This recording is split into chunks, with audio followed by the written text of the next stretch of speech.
Hello, everybody. Sorry to make you wait for 8 seconds before I started speaking. Um, I didn't know that when you hit go live, it goes live like right then and there. So here we are. Sorry we are 4 minutes late, but I figured there was like two of you here. Look, there's three.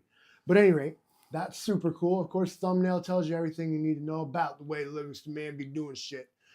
So right away, I'm just gonna cut to the intro music, and then I'll see you guys when it comes back.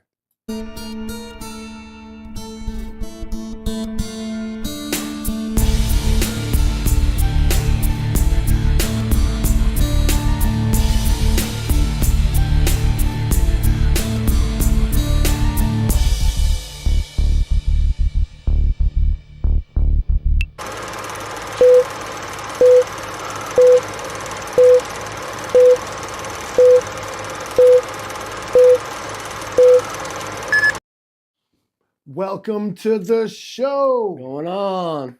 everybody. We got Patty Yeah. Roach, Miko Wolf, and Foxfire in the house. All right, that was easy. Yo, what my- up, Patty? My very special guest, of course, we could drop a lower third for him, is, of course, Justin Williams from Every Cool Band That Ever Was. Nah. And he probably does other stuff besides that. All right, let's put a name to the face here. Hey, Let's fix it up. title. That's cool. It's cool. It's doing this in live. But Yeah. you want your name, Justin? Yep. You want me to tell him your whole name? Whatever is clever. I'll leave that to you, Should buddy. have named you Skeletron. Hey, that skeleton head, that's Um, me. I got no subtitle. Don't touch me. Like, There we go. hey. So yeah, I mean, it's been a long time. Justin and I have a storied relationship when it comes to music, especially. Oh yeah. We wrote a million songs. We like played albums. We got shit in like Library of Congress, like legit. Played shows, kicked asses, blew up a Hesmart. Yeah. All that. I remember that day. So homeboy's back around, and I thought, you know, we were going to start doing a musical project, but I figured then why not? Since this is what I do, he has to work on my project too. Was the idea? How's my vocals? Everybody can hear us or not? Check. Seems good. Seems good. I didn't see no complaints. Don't mind me if I don't pay attention to the chat. I got him. Look at this, Patty. Yo, I'm Teamwork. sorry about your shit week, bro. I'm so sorry, man. It's been hot, man. Humid, even. Like, Yeah, we've been blistering in a heat wave. Repeated heat domes, I think they call it. I'm like, this is not the dome I requested whatsoever. We suffering out here. This is New York. I mean, even if it wasn't hot, we'd be suffering anyway. But not wrong. so I figured, I was like, let's get Justin on the show and see how he does. Don't worry about them.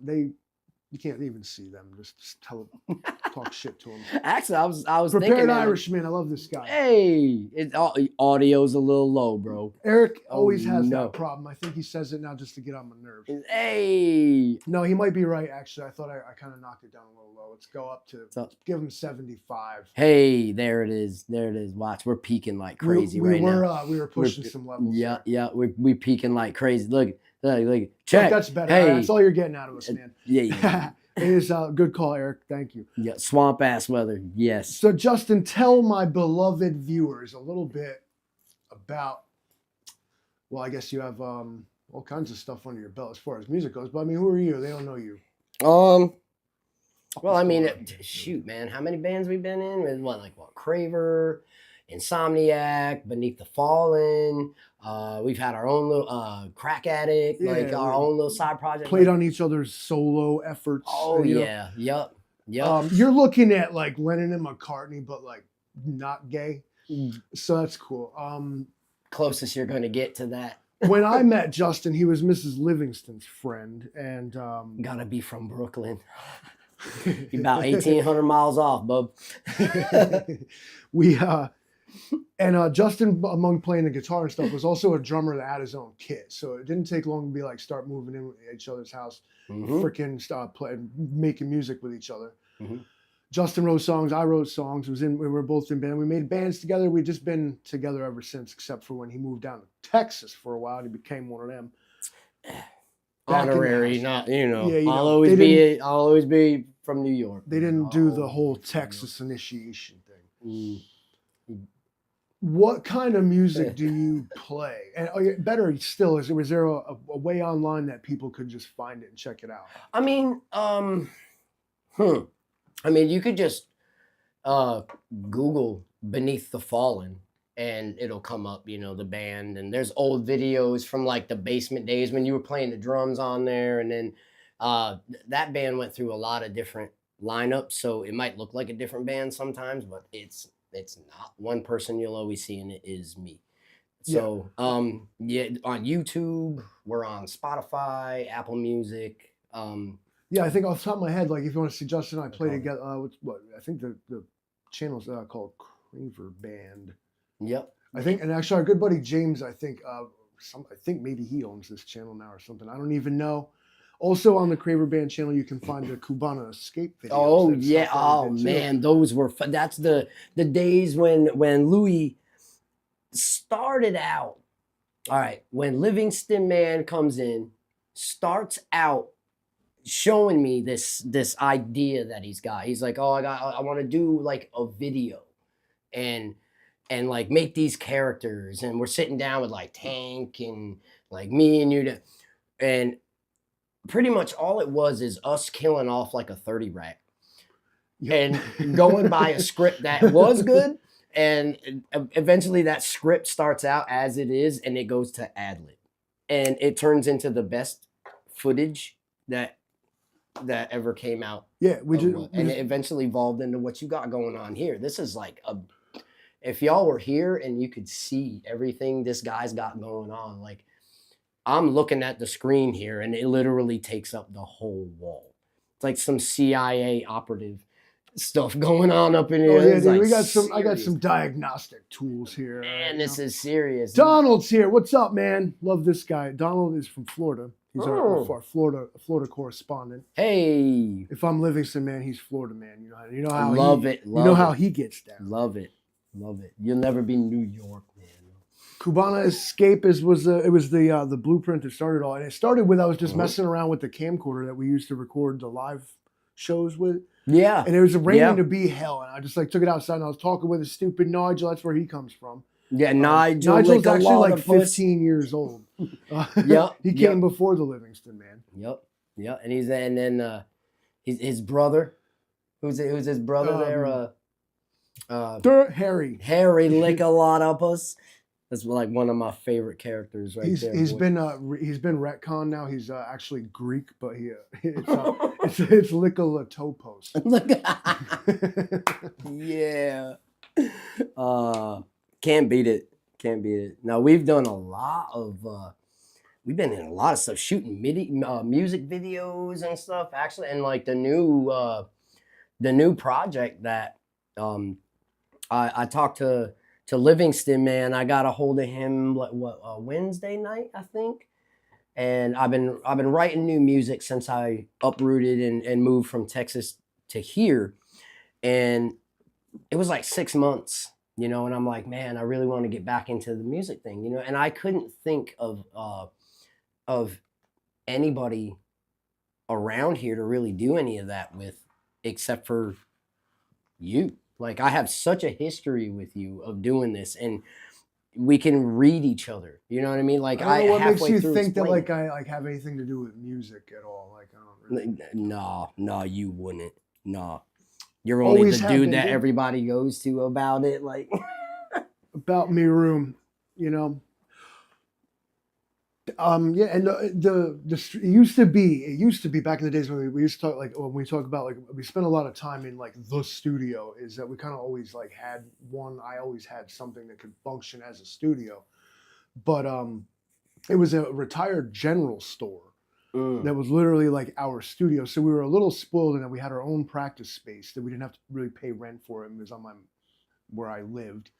It's the coolest shit, dude. Like it was huge, man. Yeah, and so and not only that is that it had like heat and electricity and stuff. So it was a hop, skip, and a jump away from just get some studio gear, and we had a real studio, you know, a cut off room and a big old room for everything else. It was great.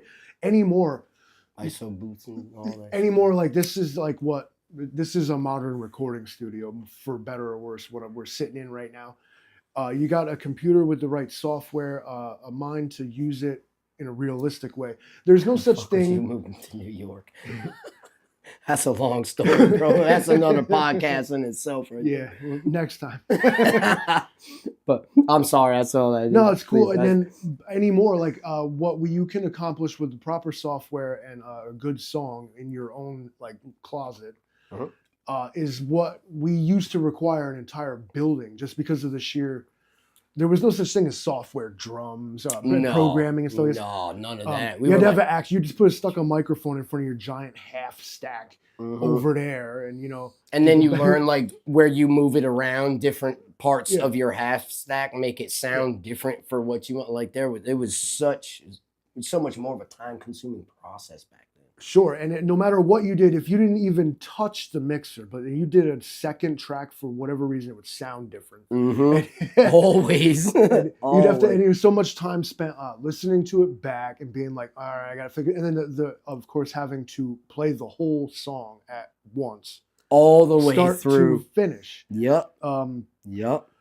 I call us spoiled now, and back then I used to say I don't have no computers in my studio, like that. And then like I put a computer in the studio, and I was like, "What the fuck was I thinking?" Yup, could have been doing it this way. Damn, we could have put out like 3 albums in the time it took us to record like one back then. That's it. From a productivity standpoint, it's much better, and it's more not only cost but time effective. There is really no such thing as a like make music button, but I would actually. That's why I meant when I said there's virtually no such thing as a make music button. We're totally where AI is going to start making music, and that's going to be retarded. Oh no! Did you see those music videos? It's funny. Tank Houston, what's up, man? What up, my dude? The original. That's Papa Tank right there. That's my dude. We refer to him as such. So he what you were just talking about, like the AI. You have like ask AI to make a song about blah blah blah. And like my buddy sent me one. Now Dr. Pepper is like manufactured in Texas, right? So everybody drinks it. And this dude is like, you don't see him drinking anything but Dr. Pepper. So he sent me this video of this drummer, and he asked AI to like create songs about like just random stuff. So he's like, make a country song about Dr. Pepper. And it did. It was like good, like a Dr. Pepper man, like all this. And I'm like, this is coming from a computer. And all you said was make a country song about Dr. Pepper. Words rhymed, like the music to it, and like everything. I'm like, when did this happen? When were we allowed to do this? Like, and let this Skynet is literally like making music right now. That's the last frontier right there. Like that's the VX scene for fucking musicians right there. Like, are you gonna go that route or never? Sure, you will see if I'm certain in our pretty close future, maybe 5 years, there will be controversy because an AI generated song will become #1 and earn a Grammy. I could actually see that happening. And like, I would imagine, I don't want to say I know anything about that, but I would imagine like the creator of the software would get that Grammy.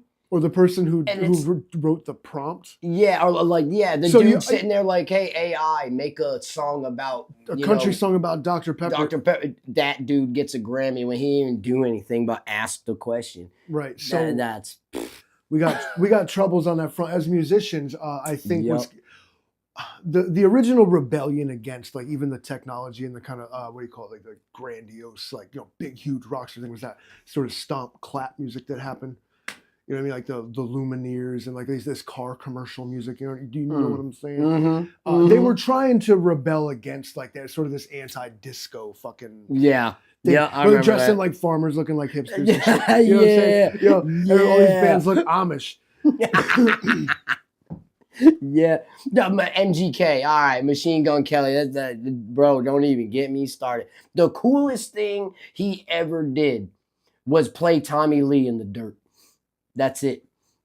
That was his, like, into my personal opinion when it comes to Machine Gun Kelly. If y'all like his music, that's good on you. Don't, like, Machine Gun Kelly's like religion. You can have yours and I have mine. Don't like force Machine Gun Kelly on me. Like, I'll give him the only thing I really give him props for. He's got a couple of like catchy songs, and like I at least expect that from anyone who like is fucking famous. I don't care, Carly Rae Jepsen. We all know that one song, but good enough. All right, good song's good song in my opinion. It might not be yours, but that's fine. I like that. I like that he. I like that you read that right. Yeah. Whoa. I like that he plays a pink guitar and possibly inspired like kids, quote unquote kids, to pick up the guitar and learn how to play and write songs. Maybe I'll give the same props to like Taylor Swift. I'll touch on that. Yeah, please continue. You speak my interest, and by no means, I'm not a Swiftie, but like. I'm a dude, like just like you. Any respect music, where respect is due. Whatever the genre, any artist who inspires the generation perceiving them deserves props. Like, because it keeps the art, whatever it is, right? Music, fucking poetry, showmanship. It keeps it going. It doesn't stagnate. But here we're now. It used to be like all the way back in the days of the 50s and 60s, like you would intentionally like have bands that sounded like other bands.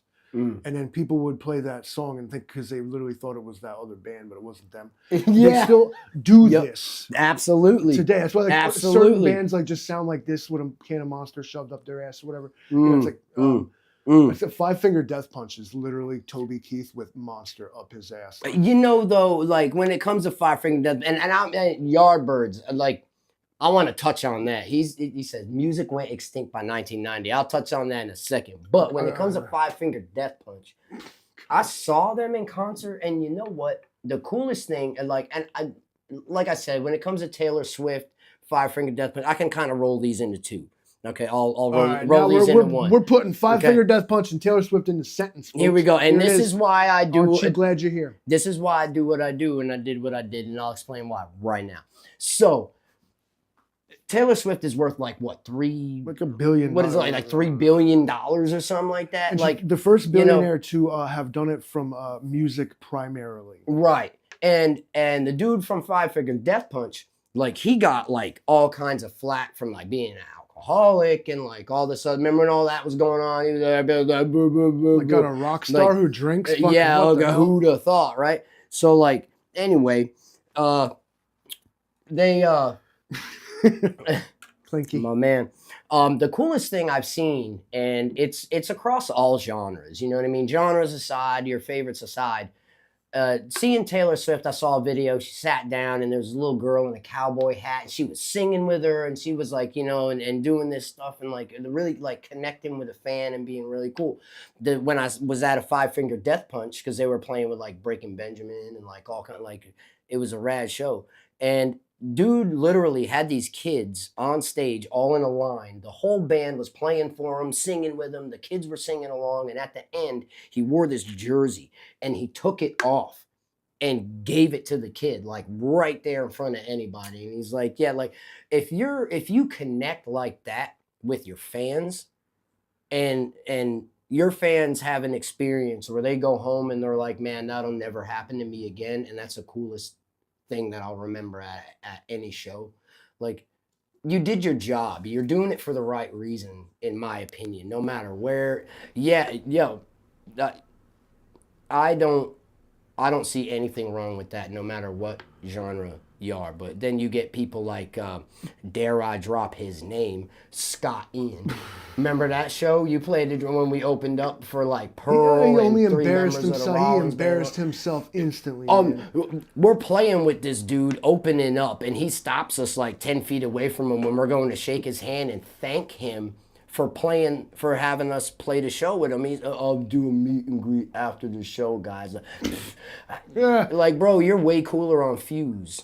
This is our fucking venue, bro. Yeah, like we brought everybody here for like no respect. We just met, respect. But you didn't even greet me, you prick. Couldn't even come up in his own van. He can't even, like, the 3 members of the Henry Rollins band ain't even cool enough for him, apparently. Like, And like we have logistical concerns too. Like we need to know like when did they want to go on? How you gonna how you do Yeah. transition? Mrs. Livingston was trying to be in charge of that, and I just brushed her off like, please. Yeah. Then she Mrs. Livingston lit up Scott's wife, Meatloaf's daughter. Yeah.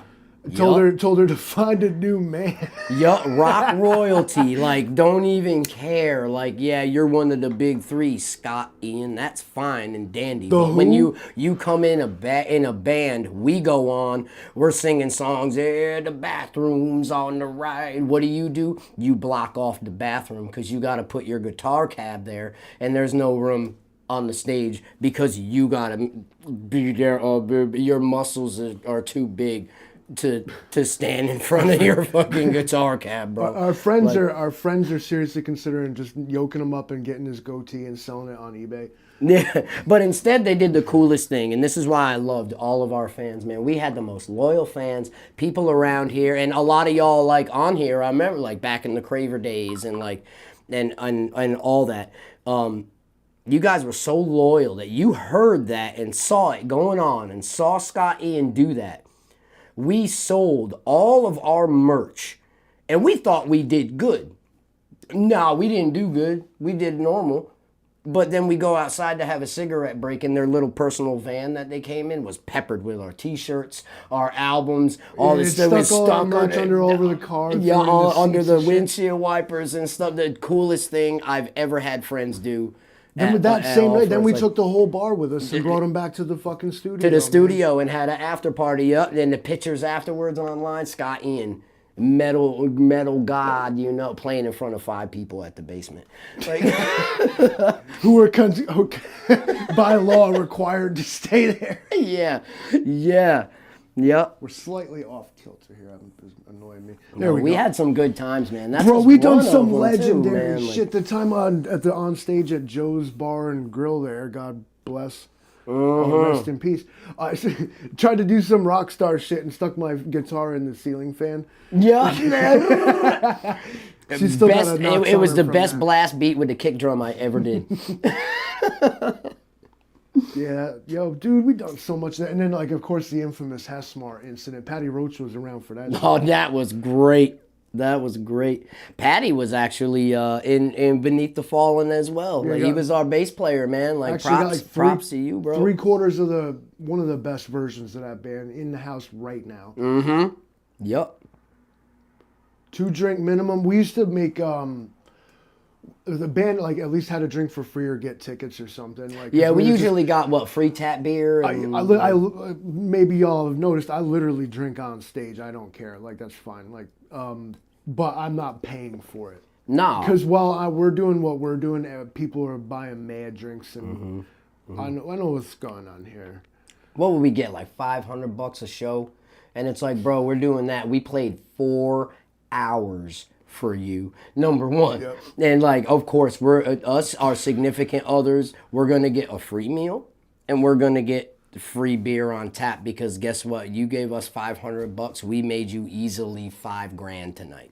Yeah. Easily. One hand washes the other. And it was never a problem, man. It was it was always, everybody was really happy. And it got to a point where we had to turn down sidelines. It's like, we're oversaturating this place and people aren't going to come. You can't book us every night. Sidelines looking back, seeing one set of footprints, and because that was when we carried them motherfuckers.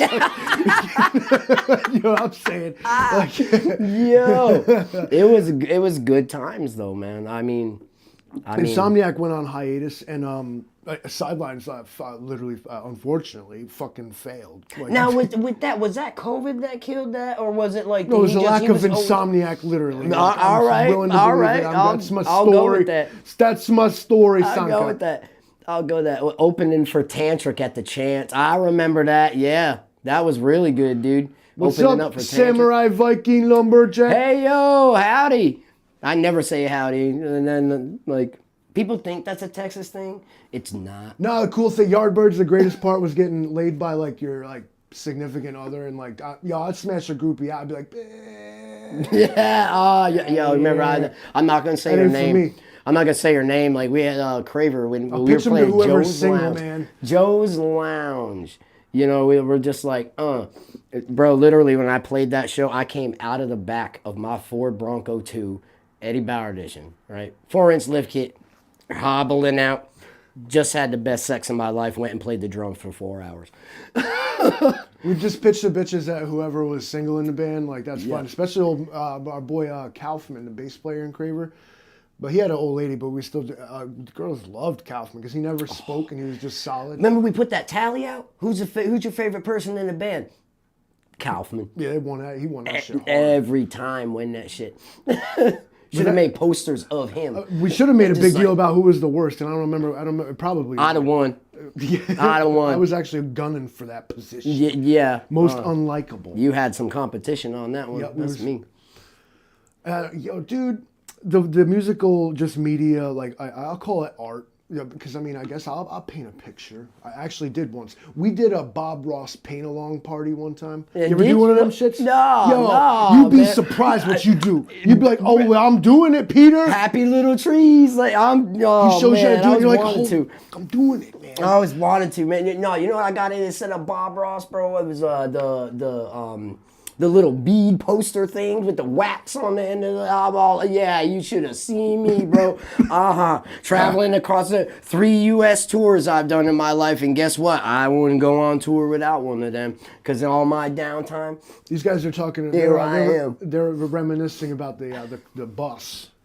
At Northern Lights, man. Remember we played up at Northern Lights trying to... Oh, bro, that was... I can't even... I'm not even going to say what happened at that. That's like liability issue shit. Dude, but talk about the bus. This was like, all right, so now you're an adult and can just drink and smoke on the school bus. And that shit was... It was our best, worst idea we ever did. And the motley crew that we brought with us, man. We had Albany shook. Those are those diehard fans, man. You're out there like, let somebody Props say to something. all y'all that was at that shit, man. That gives you we should get that shit tattooed on us all. Yeah. If there's anybody in the comments that was at that show, you know what happened. Like 4 or 5 of them. Yeah, all y'all, you know what happened. You know what you did. When Craver and Livingston Man, myself, and Kaufman all look at each other and say, we gotta go, and we don't stick around to partake in that, something's going down. It's bad. As a matter of fact, it was we gotta get the fuck out of here. Yeah, exactly what it was. And then it was like it was how we gonna get these motherfuckers the fuck out of here? The bus. Push them like, get it, just get on the bus. Yeah, come on. And then they're hanging out the out. windows, and then everybody got the bright idea. They're slick. Fucking push them and get them on the bus. The motherfuckers come pouring out the emergency exits. Still trying to start shit. Yeah, pieces of the bus laying on the ground. Like, you're not going to put that back on. You don't know how. Poor dude got to come out, put it back on, and then get you back on the bus and drive you home. You know how much shit we had to talk to even get the bus company? Yo, Jason Keller, I'm going to tell you right now, bro, now if you're still around and you're watching or you ever see this, I wholeheartedly apologize. We had nothing to do with that. You had the Marcus Caesar, bro. They weren't supposed to fuck with you. Yeah, nope. But you were the messenger. Any of my stories due to that damn statute of limitation. Yo, he knows, you understand. Yarborough, bro, you understand. I mean, we was there. We don't have what happened on video, but those who were there remember what happened. All the money we made and like from everything, we would have had to use as bail money. We couldn't put it towards the next album. Some of those dudes were ready. Like they started pulling like car parts out of their trunks. Yeah, here we go. We're gonna tell what happened anyway. We don't care. When statute of limitations is gone now. That was like what? How many? Like, that had to be fucking 18 years ago. All right, we're good. Like bathrooms. The bathroom used to be there. And I walk in. They neatly stacked the bathroom. They fucking... they neatly, like, they fucked it up, but they left it neat like a job site when you go home. You got like the pile of garbage that's in the middle of the floor. They didn't destroy the bathroom. They fucking removed the bathroom. It removed it. Yep. I walk in to take a piss. I'm like, we gotta go. I'm like, You can't. I had right in the trap hole, like is the wall they left. Yeah, where the water coming out the wall, where the toilet used to be, bro. Wow. Then we tried to get us. We didn't even know this happened. Like, and Nope. then we left and we call up like, no, yo, so when do you guys want to have us back? And then boss man's like, you gotta be fucking kidding me. I'm like, what's the matter? Yo, the charge across the parking lot. Yup.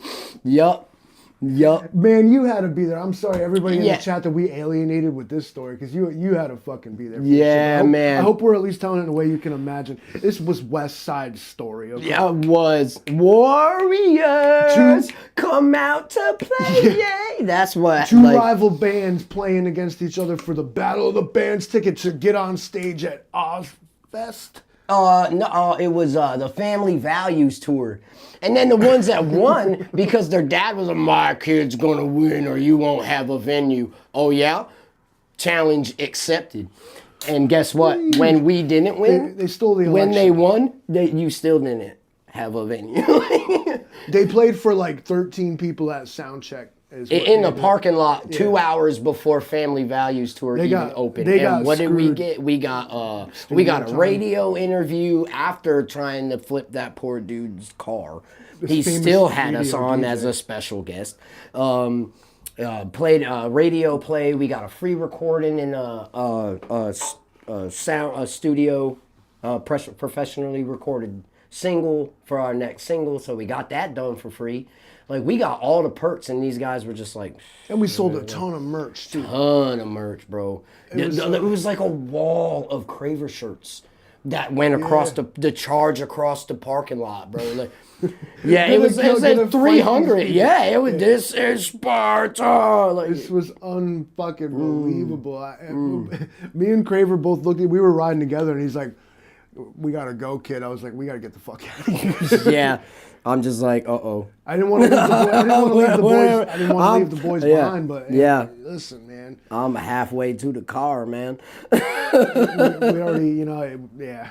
But and then later on, I mean, we literally ended up taking over the basement in Kingston. Anybody ever went by that place and heard a cool ass band playing? It was, chances are Justin or I or both of us were in it. Probably sold a ton of drugs too. Not us specifically, but we definitely know people probably did there. Oh, I don't know whatever you guys are doing, but They what you definitely do? did a bunch of them. You make sure you You had to be on it to do that shit. Make sure you bring a little consideration for the sound man. You meet the sound guy and you give him a little consideration. Watch your band sound good. Yeah, he's an honorary member of the band that night. And the most important, he's most between important. you and the audience. Like, yep, that's the thing I noticed. Like on tours, is you're in a different city every night, right? Traveling all over, so you don't know who your sound guy's going to be. I mean, I imagine huge bands bring one with them. Well, yeah, like we didn't. I had my own guitar tech though. Yeah. That was pretty cool. I had like finally my last tour I went on. We had a drum tech, we had a guitar tech, and I didn't have to tune my own guitars. It was so weird. I'm like thinking like going to tune it, and like my guitar tech's like, I'm like, oh yeah, you did that. Like I played it, and it sounds good. Like, so we made him our new bass player. It was pretty cool. But there's people that you don't mess with when you're on the road and you're playing shows. Is people who are going to pay you, like the venue owner. You pay respects. Yeah. The dude that's doing your sound, and people who serve you food. That's right. Like flat out, those are the three people that are untouchable. Like they are members of the band. Period. There was a fella that worked at the place we were talking about, Sidelines. Elias, you remember that dude? I remember his name. He worked there. It was so long I don't remember his face. Elias. He would try to make sure that he was know working. He would always try to make sure he was working nights we played. Like, yeah, I love that dude. He was like a fan of the band. Like, yeah, like literally, and like what the thing I love, like, and I'll say this, you and I have been in bands where we wrote a lot of our original material, like almost all of it, like came from us doing, from lyrics to music to everything, man. And my favorite band we were ever in together was a punk cover band. We would take normal songs that are like were really popular, and we're like, this is how we would have wrote it. And they came. This is how we always used to say. This is how it was supposed to go. Yep. Like Insomniac. We were was, so close. Yeah, it's my favorite band ever. And to this day, we could all call any one of us and be like, "Yo, you want to play a show next week?" We're like, "Yep." We don't even need to practice. We don't need to do nothing. We know it already. Like that's the way it was supposed to go. It was our birthday. We consider it is St. Patrick's Day because every year we were pressed into service basically to provide the band for like a party I was having, and we just at the studio pulled songs we all kind of knew like out of our ass with no practice and no nothing, and just kept going. Insomniac went like a solid 10 years, dude. It did. It did. BLT, I love you. Oh, how are you? I miss you, and I hope you are doing well. I have to swing by and give you a visit now that I'm back. I miss you dearly. Oh, man. And then we, for whatever reason, we would just get together. I never remember there being some agreement like we're in a band. It was like it just happened. Yeah, we started playing dudes. at parties or playing Friday nights basically at my house and then at that point I lived in the studio. We were just three dudes who was like we're our favorite people to play music with. So we're not like other people would ask like, "Yo, you want to come be a part of my band?" and blah blah blah. It's like, nah, I'm already like I like to play with these dudes. I don't want to really play with anybody else right now. Like, you know. I don't have mods either, but there's maybe I can find the link myself. I know the sign. The sign video. You remember last time we looked at them? We're like, bro, this has 13,000 views, and I'm like, no. I'm gonna try and to I looked at maybe I can just a little cover song right there. Yeah. What I want to try to do is just drop the link. Yeah, here we go. Most fun band I was ever in, and anybody that out. ever went to the shows. Video, like, my, you want to know something funny? My sister and my brother-in-law met at one of our shows, and then there was a guy that I worked with. He worked out at like Taconic Farms. If we were playing at the studio that particular evening, it's possible the Samurai Viking Lumberjack and his significant also met at one of our shows. Yup. Yeah, because we'd be spreading the love. There's like three people I know. We were real fucking playing Cupid all the time. We didn't even know it. We didn't even have to know it. But at the same time, it's like, yeah, play a jam. Drop that link right there, bro. Watch that link, man. Best I can do. I don't want to run afoul of the censors and whatnot. Eric mentioned, he asked why I don't have a money button. It's because I don't have enough, I think it's subscribers to actually have one. But it was never something I really worried about because what we can do is say fuck and stuff and not care. Like, and yeah, we don't have to give a shit about that. Those copyright people, they'll come on your shit and be like, I own this content. And I'm like, wait a second. And the weirdest people you'll find out. You play a song and you find out who actually owns it, and you're like, what the fuck? Yeah. Like, that's why you always gotta look for that made famous by. And it's like, you look at a lot of artists like Britney Spears and like some of them things, like a lot of their big songs are made famous by Britney Spears. I'm like, well, then who wrote your shit? What was the first instrument you, besides maybe you played some bullshit in like the school band? What was the one that you had like at home, like you were trying to beat at, like your original? Who was it for you? Made you be like, that's what I want to do? You know, it's funny. I was talking to somebody about this today because I was mentioning, I'm gonna go see Livingston, man, and I'm gonna be. He asked me if I wanted to be on the podcast today, and I was like, yeah, and so I was like all excited, and she knows I'm trying to get back into music, so I'm like. Him and I, Livingston Man and I, have the same origin story when it comes to music. I started at 5 years old on an acoustic guitar. My mother showed me 5 chords, and Esteban showed me 5 chords. But Esteban, I mean, that's why you do what you do, bro. Yeah, that's why you do what you do. So, and then all of a sudden, I got into my stepdad's records, right, the old vinyls, and I started listening to CCR, and you told me, I remember when you told me this story, and I was like, no. how you were like, what's that sound? What's he playing? And like your mom and my mom both had to explain to us what an electric guitar was through CCR. And we're like, we want to play that. You know, it might have been different times in our lives, but we had the same thing happen. And from then on, it was like, oh, then that opened up a whole new world. It was always guitar. And until I hit about 16 years old, and I found out I was a better drummer than I was a guitarist. I never played leads. I always left that up to you because you're like the shred master. And I was always better at drums. It's weird. In Texas, I am a guitar player because that's what they saw me as in Beneath the Fallen.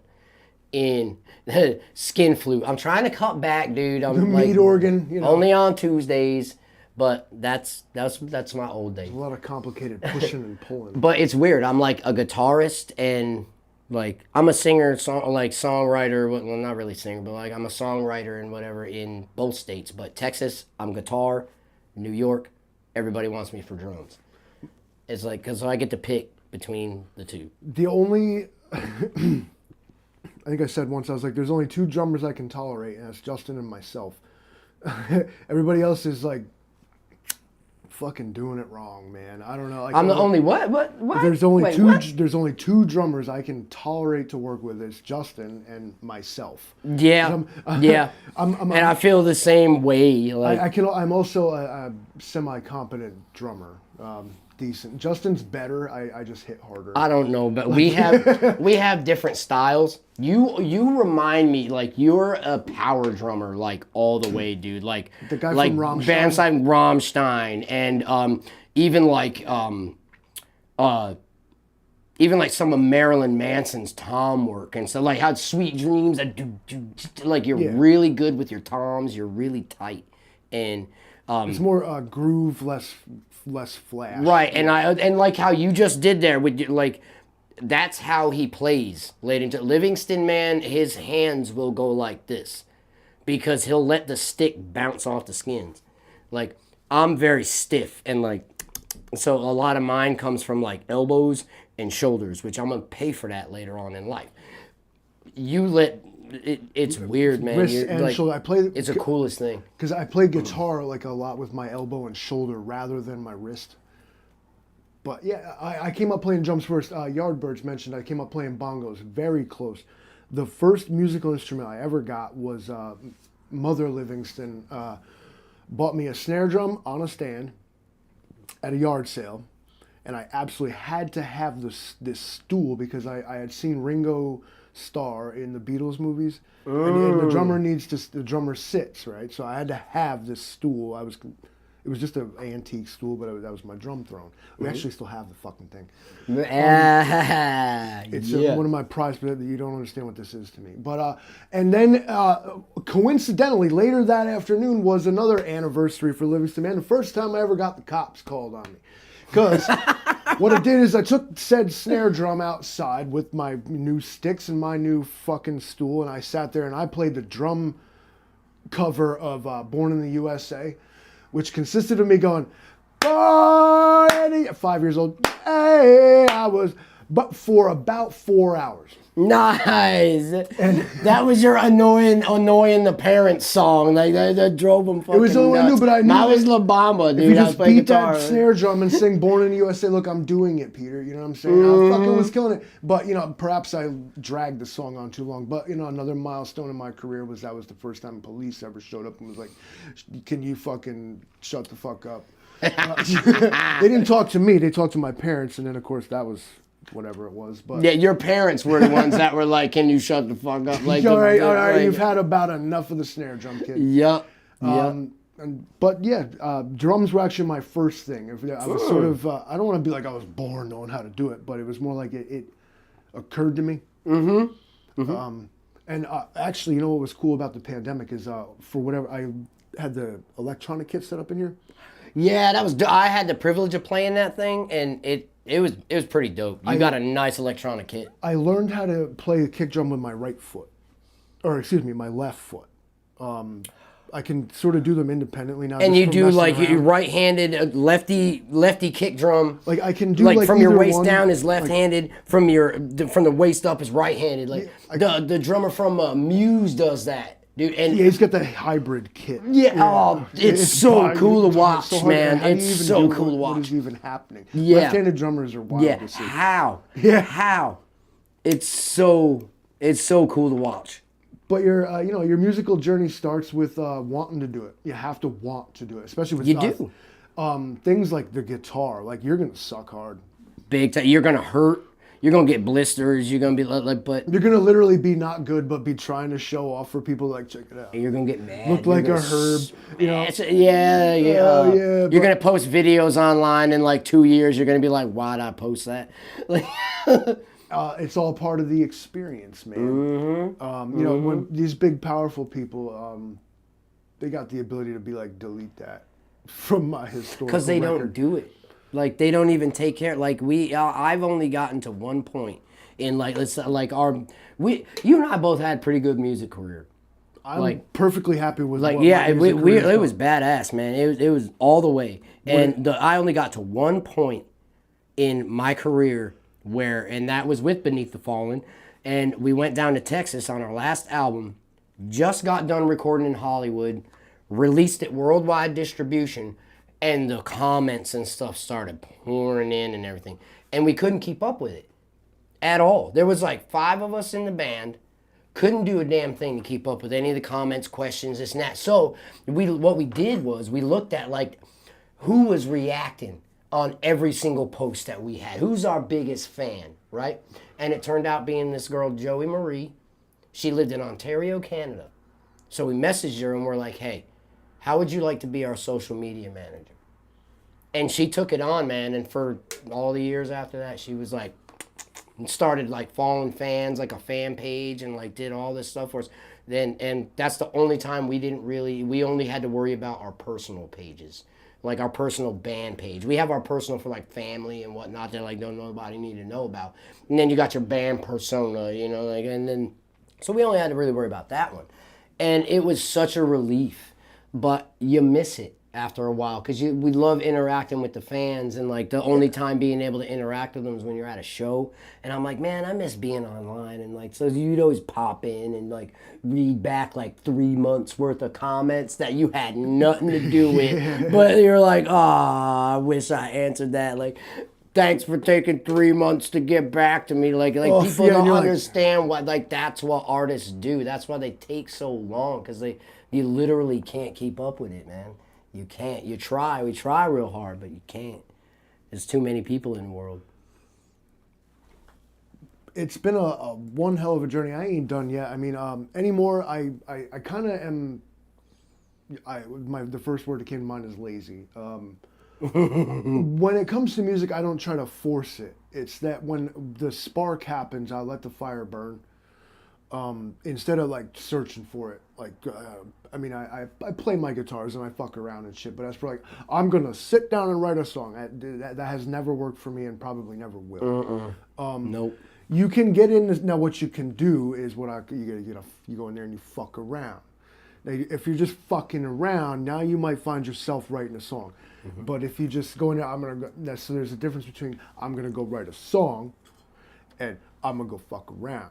When you go fuck around, you find out. You do. And that's the area where you like to find out. Yeah, 'cause Most people are like, if you never fuck around, you never find out. No, music, you have to fuck around if you want to find out. Yeah. Because you never learn them. And I've often compared my views on what music even is to like what a lot of other people might call like religion. When you start to break down like what it is and how it works, like that, if I do like this note and like this note like work together, but if I move it over here, it's different, and it starts to turn into like math and fucking weird dogma almost. Like, music theory is just it is or it is not. Right. I have a different take on this, and after you finish. Of course, you can I'm just a- fuck I'm a, around like- and hit notes and like not do it, I guess, right. And that's also acceptable. But I mean, music theory and these instruments and like then you start breaking down like the history of it, like what was the besides I'm certain the first music was like drums, but then after that, like where did like they get this like the stringed instruments from and like woodwinds and all this, and then you got these motherfuckers writing symphonies by themselves in their mansion for a 56-piece orchestra by hand and then being like, here's how it goes and shit. And then they all said, and I say this too, I didn't write that song, I heard it. I heard it. Yep. I've heard you say that many, many times. Many times. And you and I have had this conversation quite a bit, like, about, like, where it all starts. And you and I always come to the same conclusion, like, the drums, necessary. The bass, necessary. That's a foundation. The guitar and the vocals. I'm assuming rock music. You mean right? Yeah, like rock music and like or like every music's got you got to have a beat or you got to have a tempo and so and like your bass section and whatever is going to be like holding down the tempo and like kind of like your metronome. You know what I mean? Yep. It's got to be there. That's your foundation. Everything else when it comes to the strings, like guitars, vocals, things like that, they don't necessarily need to be there. No. But there's certain songs that are like, and genres even like you can't not have it. Like rock to be exact, rock's known like electric guitars. Would and particularly like, rely on it. Yeah, right, that's the first thing you think of. Oh, the electric guitars and like metal. Oh, it's heavy guitar riffs and blah blah blah. Like, yeah. Your typical 4-piece or 5 band thing. You know, I mean, everybody out here doing their own thing and using their specific instrumentation. But yeah, classic rock band is like 2 guitars, bass guitar, and drums, and perhaps one or anywhere from 1 to all of them sings also. You usually like 2 singers if you want 2. backups, Right. like you. Yeah. And you have the classic power trio, also been my favorite. What Insomniac was. Insomniac, Green Day, freaking so many bands. Yeah, you put us first. Yeah, I did. Why not? Insomniac, Green Day, Like, Rush. Yeah, Rush. Yep. Yeah, so many bands were a killer. Like 3 ZZ Top. ZZ Top. That's right. Because what you get with that is everybody's living in their own space and nobody's stepping on each other's toes. I played in a couple bands where there was drink minimum. 2 drink minimum. A couple bands where there was 2 guitarists, and the real war is tuning. It's so whereas a power trio doesn't even have to do that. It's just like, are you guys in tune? Cool. And the bass is doing bass, the guitar is doing guitar, the drums are doing drums, and the singers are living in it. You're gonna end up with because it's cleaner and less saturated, less guitar noise, especially. Noise in the back. You get a punchier, cleaner, bigger sound from a smaller band, paradoxically. And every person, like we always said, that was one of the greatest things about Insomniac and bands like Green Day and Rush. Everybody's got their place. When you have a guitarist and a singer, and a drummer and a bass player that can sing backups and stuff like that, you have everything you need. Everybody's got their place. And like what was cool about us, like you would rip your solos in songs that like were already like there, like because you had to. But some of our favorite songs is like they're not like shredding guitar and stuff. Their solos, you were literally just jamming on the chords, being like, bah! Hit like the boost and just make it go loud. Yeah, like big sound was the solo. Like another one of the biggest like sound shift you can make is if like any one of us like usually would go in pairs, but if just 2 of you stop playing, the dynamic shift. It'd either be like bass, drums, stop. And guitar and vocals keep going. Or the guitar stops, let the bass and drums keep going and sing. My favorite was like the guitar and the drums stop and the vocals, and the bass just is like a one-timer. Like we always do that one time, and it's like do do do do do do do do bang, and everything like comes back in. It's like those little things are like, oh, they just, and that's like the bass player's little time to shine through. Like he's doing that all in the background, but it blends so well with the guitar and the drums and whatever's going, and he's going with the kick drum, and like bassists are so underrated. Built different. Yeah, but they're always your favorite people in the band. Like a competent bassist is necessary. I mean, I could either one of us could pick up a bass and play guitar player shit on it. Mm-hmm. True bass players be living outside the song. It's like, what the hell? You gotta find that lead bassist. Right. You gotta find that lead bassist. That's what you gotta do. Yep. In a three-piece band, it's about everybody making as much noise as you can, but without being chaotic. So I want to get in the mind of Livingston Man on this question now. When now at the Primus, dude, prime example of that. Yeah, that band is known for the bass. That guitar player literally just sits there and goes, Bluey! Yeah, and the bassist are doing all the work. Yeah. And I've seen them in concert, man, down in Texas. Holy cow. That's this big festival in, and they went on right before Trent Reznor and like Nine Inch Nails and all that. Like, it was awesome, dude. And this dude was jamming. I've never, like, the album and the sound on the album does not do it justice. When you're watching this dude, he's moving, he's dancing, even at his age. He ain't even from this planet, no way. Yeah, nah, man, he's not. So, my question, okay, like, when it comes to, my background and, like, where my career went and all I did, I'm not going to get into that. And you know of me that what a lot of people don't know, I can't read notes or, like, chords or anything. I play by ear, and if it sounds good, it's right. Like, now, do you, can you, because I've never asked you this question, can you read guitar notes? I know we can read tablatures and whatnot, but like, can you read music, number one? And do you think it's like a necessity? No. I know the alphabet of music. Like I somewhat remember like the position, like what notes they are if you show them on the scale. But as for, I literally gotta know how it goes. I either have to write it myself or I have heard it or know how it goes before I can possibly replicate that. And that way on the guitar would either have to be done by sitting down and figuring it out. With the more experience you get, you're like, I kind of know what he's doing there. And then you work it out from there, but otherwise tablature can fill in the blanks where you're like, what the fuck is he doing right? Oh, god damn it. But that's where I'm at musically. But no, as for read music, I have always kind of had to hear it first or play along by ear. Never went that route. When I expressed interest in music in high school, of course, guidance counselors were like, we're going to send you to Berklee College of Music and be a fucking in the Philharmonic. I'm like, I want to play guitar in a snotty punk band. Yeah, I don't want to be in a Philharmonic. I want to play stages and shit, not that. Yeah, I want to sell out stadiums. Sit down with some fucking violin. Can you imagine? Yeah. Imagine a Livingston man knows how to play the violin. If you give me one, I could probably figure it out, but that's not what I mean.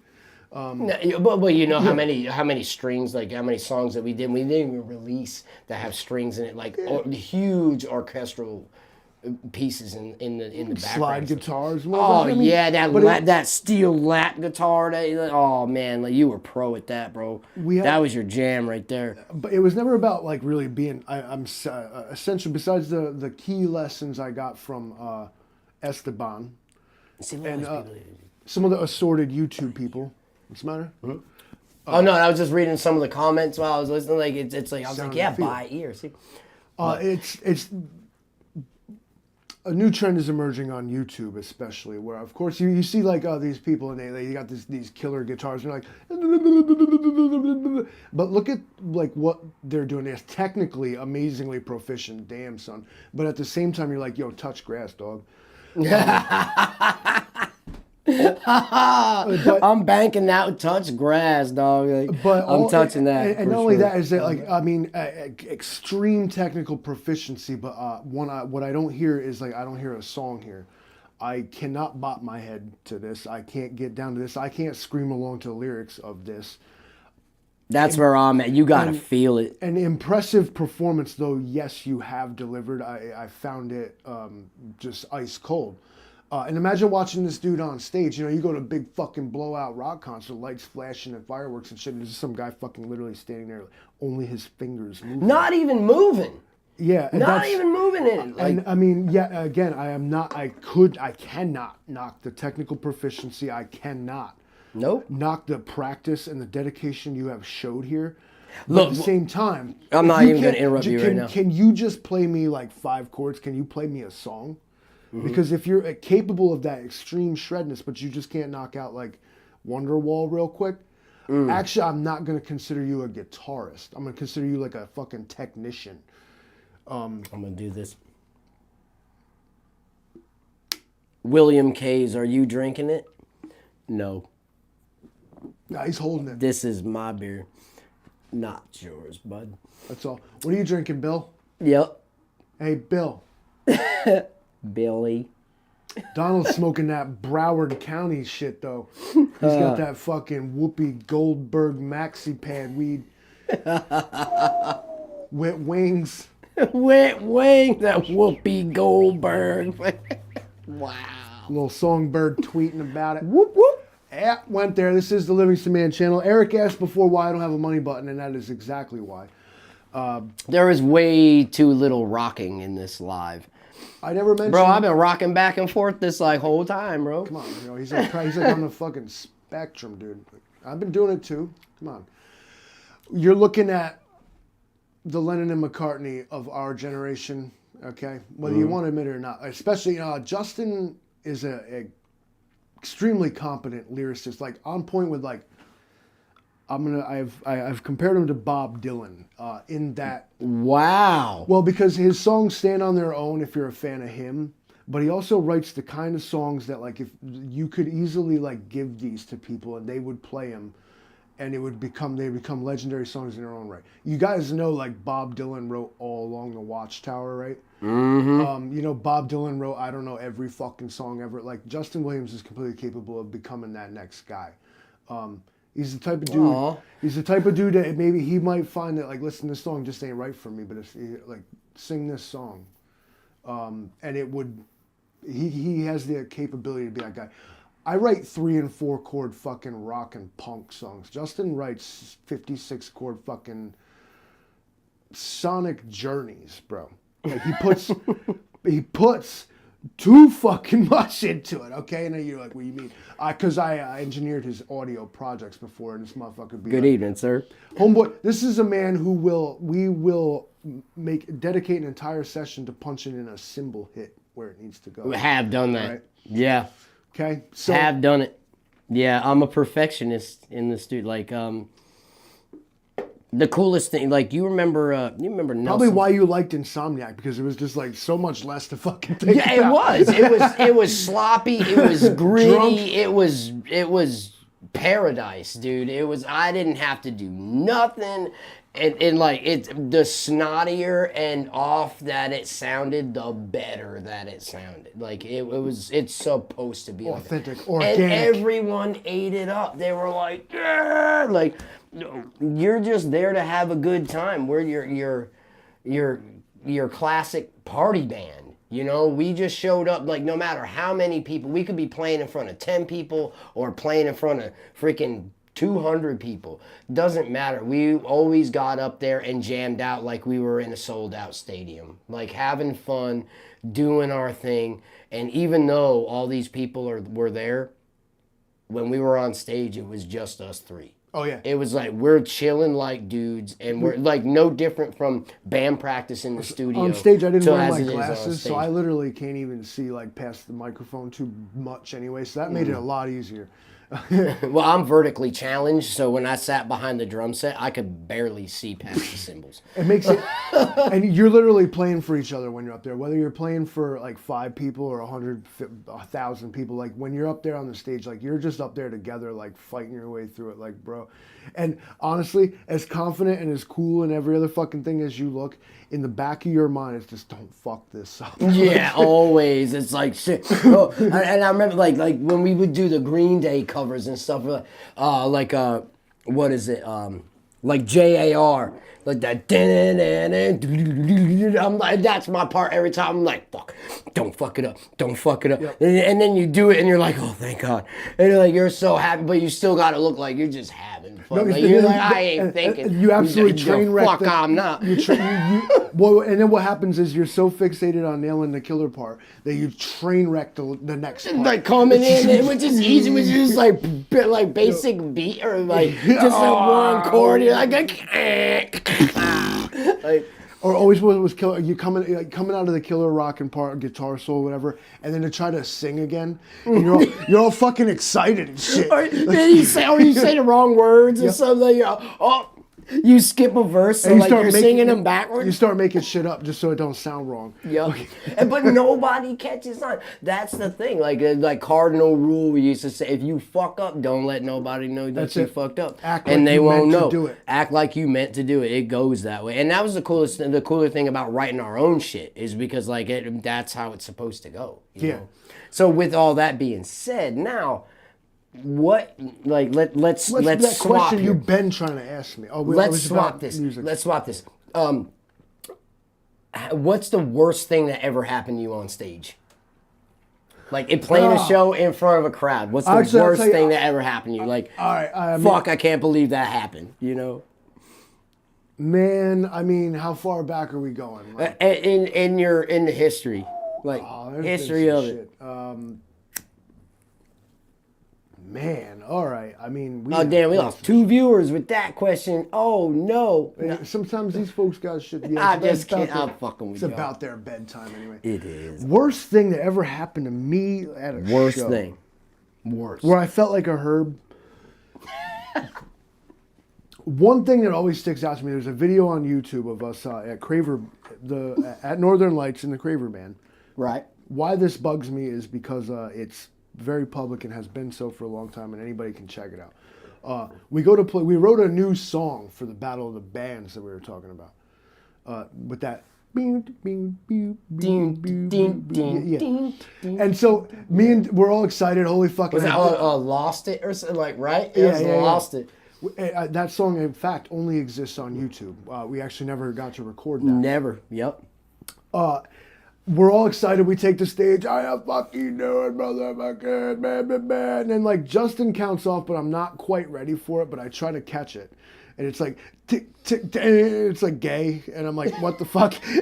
So I just held the note. It's like, and then I did it again. And you even said, "Count it up, Justin." Count it up, Justin. Fucked it up. Yeah. And it's right there. You can go watch it. I just like, I hit this stupid, ugly note, and it just held the shit like an asshole. Like I never noticed that. Now I'm gonna watch that again and look for it. And then just to make sure, I wanted them to think I meant to do it. I did it again, and it's like. And then I started playing the riff for real because I'm like, what the fuck are you doing? Like, oh, man. I'm gonna listen for it because I never it's caught like, it. Tick, tick, in my mind, it was just like I was like tick, tick, tick, tick, and you waited a minute, and then you were like. I was like, all right, I guess he's starting on his own. He just told me to count it off. Yeah, I kind of tried to look at you like just don't even do anything. Yeah, like it was like building up. What's he doing? And then if we count off twice and fuck it up, dude. Yeah, bro. No, I'm giving you one count, and then it's like, all right, I'll go off you. 1, 2, 3, 4. Then I'm waiting the rest of the time. I'm like, you could see it. Go to this song starts with guitar, not the drums, bro. Type this right here into YouTube and go check out. Yeah, go do it. There's all kinds of fun stuff at that channel right there. And plus, you'll see how many people ended up in that parking lot afterward. Like all them people in the front. Yeah, you hear them sing. Dude, the crowd was singing louder than we were. Like. Well, I'm going to throw the 2-minute warning. We've done a good, what did we start at? 7:15. So we done an hour 15 here. We gave him a nice 75 minutes. Everybody, again, if you're new here, this is Justin Williams. You're going to see a lot more of him in general, but I'm hoping he'll stop by and contribute to our productions around here, and I feel like he's gonna. Well, of course. I'm back, brother.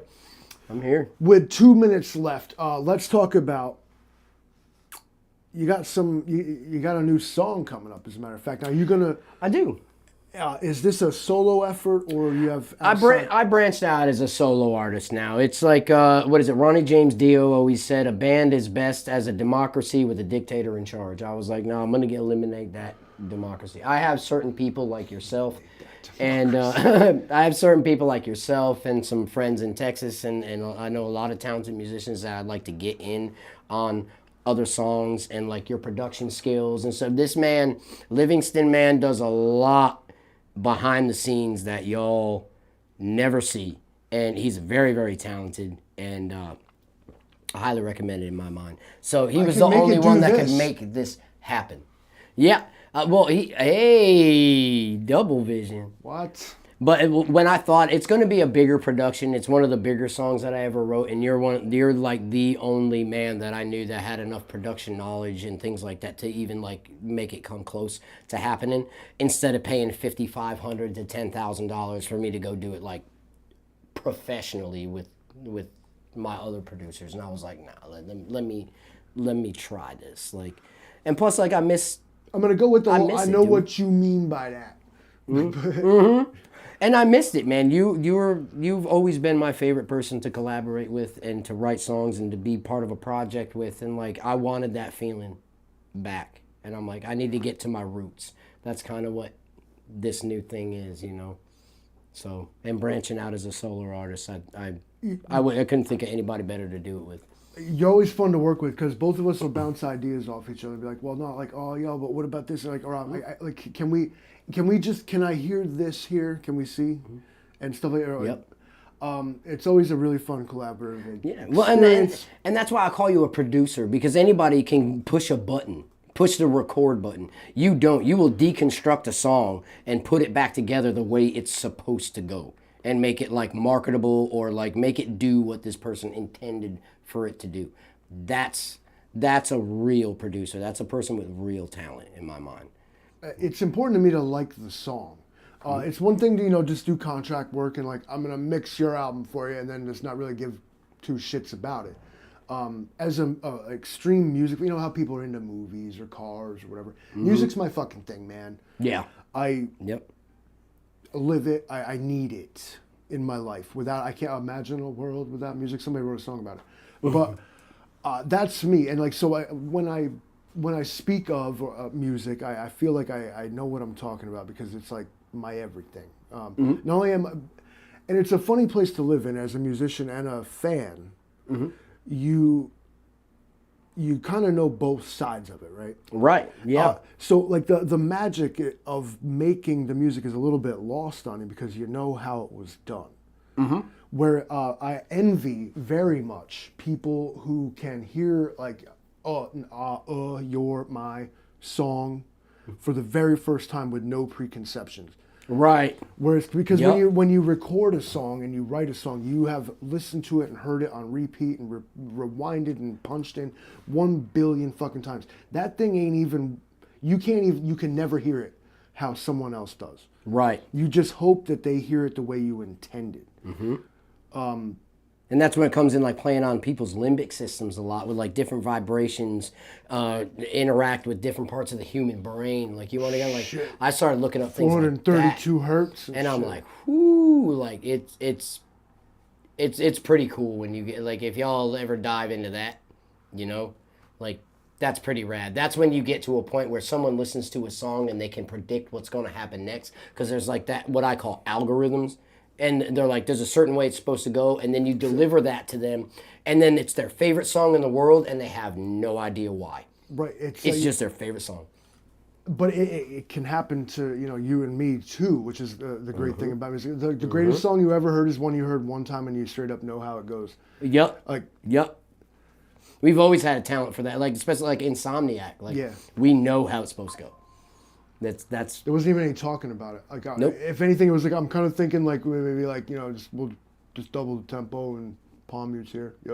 Classic shit. Yeah, yeah. It was a formula. A formula is the word. A formulaic, but you don't want to be too predictable. So we had some cool bangers too. Ladies and gentlemen, stay tuned. We're gonna do more of this music stuff. We're gonna branch out into some other shit over here on the Livingston Man channel. I appreciate every single one of you for showing up, especially all of you. I'm sorry I don't have a money button, but at the same time I'm not. I appreciate your willingness to hit it had I had one. I so do. Maybe one day. Until then, it's about the love, not the money. All right?